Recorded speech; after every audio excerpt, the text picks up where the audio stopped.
आपण मानकु समस्तंकु आम पाकशाला चैनल को बहुत बहुत स्वागत। तो आसंतु आज आम सिंबर गोटे रेसिपीटी बनई नेबा। तो यह बैचलर माने मध्य सहजरे घरे बा जेकोसी जगार रोहुतिले बनई पारिबे। एभली भाबरे जदि आपण माने थरे सिंबर रेसिपी बनई नेबे तो देखिबे समस्ते आपणक रेसिपी को पसंद करिवे और हाथ चाटिकी खाइजिबे। तो ये रेसिपीटी बनैबा पई मु प्रथमे किछि सिंब नै जाइछि। देखंतु पूरा फ्रेश और सज सिंब नैछि। फ्रेश और सज थिबा जेकोसी पनीपरिबा रांधिले टेस्टी लगी थाए। एबे आमे सिंब को भल भाबरे बाछि नेबा। देखंतु मु किभली भाबरे बाछि नेउछि।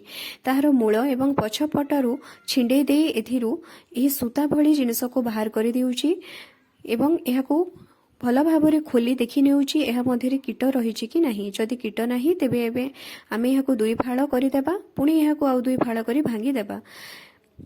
देखंतु एभली भाबरे आपण छिंडे नेबे ओ एहार सूता सबु बाहर करि नेबे, जहा द्वारा कि रांधिबा बेले एहा हमकु आम दांतरे लागिबो नाही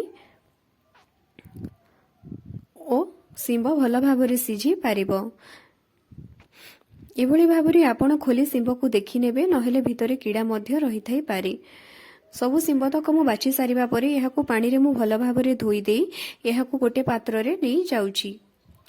एबे मु एहा सहित किछि सिझा आलू नै जाइछि। मु एथिरे दुईटी आलूर व्यवहार करूछि।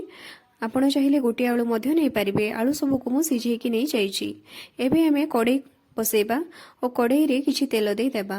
तेल गरम हे सारिबा परे आमे सेथिरे किछि गोटा जीरा पकेई देबा एवं गोटा जीरा फुटी आसिले ताउपरे आमे किछि कटा रसुण को पकेई देबा। एथिरे मु केवल रसुण रो यूज करूछि। आपण चाहिले गोटे पियाज मध्य छोट छोट खंड करी काटिकी नहीं जाई एथिरे पके दे पारिबे।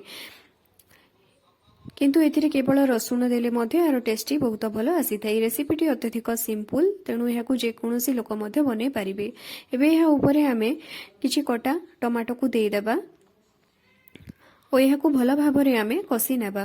टमाटो और रसुण को भल भाबरे आमे कसी नेबा परे एहा ऊपरे आमे मसला गुंड सबुतक पकेई देबा। देखंतु एबे मु जीरा गुंड पकेई देउछि। एबे एहा ऊपरे आमे धनिया गुंड पकेई देबा, ता सहित किछि लंका गुंड पकेई देबा।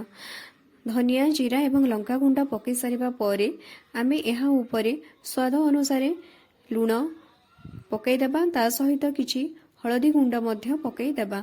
सबु मसला गुंड तक पकेई सारिबा परे आमे एहाकु भल भाबरे कसी नेबा। भल भाबरे कसी सारिबा परे एहा ऊपरे आमे जे सिंब को धोई की रखितिबा से सबु को पकेई देबा ओ एहाकु 2 मिनिट पर्यंत भल भाबरे एथिरे कसी देई एहा ऊपरे एक ढांकुणी देई देबा ओ गैस रो फ्लेम को लो करी एहाकु 5 रु 7 मिनिट पर्यंत छाडी देबा।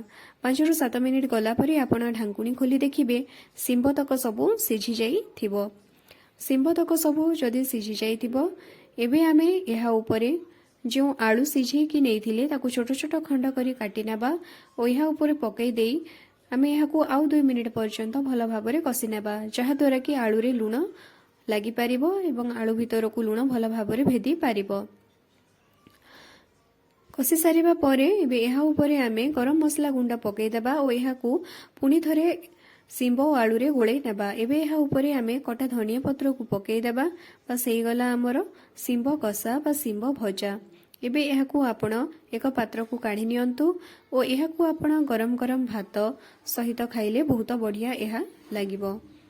एही भली भाबरे आपण निश्चय थरे करे ट्राई करंतु, देखिबे बहुत टेस्टी लागिबो।